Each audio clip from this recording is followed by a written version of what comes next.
Bonjour à tous, ce numéro d'Expresso vous prouvera une fois encore qu'il se passe des choses fabuleuses au Phénix et qu'elles s'enchaînent à un rythme d'enfer.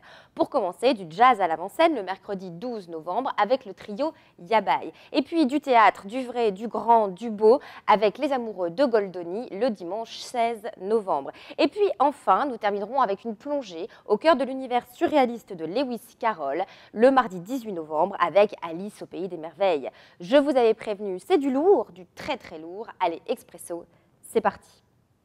Yabai, c'est le nom du trio du jeune pianiste japonais Hiroshi Murayama. Si Hiroshi vit à Paris depuis plusieurs années, c'est avant tout au Japon qu'il a fait ses classes de pianiste, croisant ça et là quelques-uns des plus grands noms du jazz contemporain de passage dans la capitale japonaise.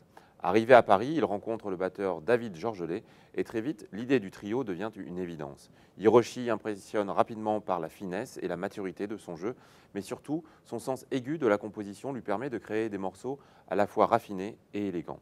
Dans la plus pure tradition du jazz, piano, contrebasse, batterie, Yabai, c'est à découvrir le 12 novembre, à l'avant-scène. Comment vivre ensemble? Là est la question. Lui, il est soupolé et se persuade 10 fois par jour qu'il va rompre avec sa belle. Elle, c'est une ravissante idiote qui ne cesse d'être jalouse et capricieuse.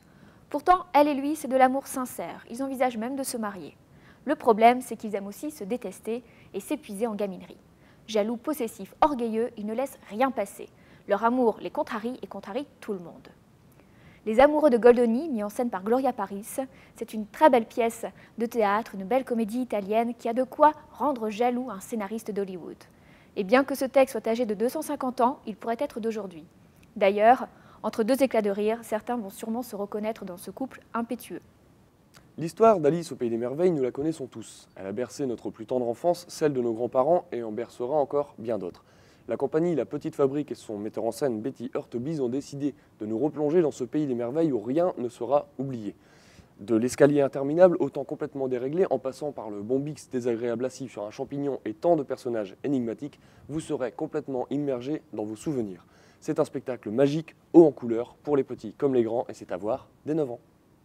Voilà, Expresso, c'est terminé. On se retrouve la semaine prochaine pour un numéro tourné hors de nos frontières. Nous irons rendre visite à nos amis belges pour vous donner plus de détails sur un projet intitulé Vox. Voilà, Expresso, c'est vraiment terminé. Ciao, à la semaine prochaine.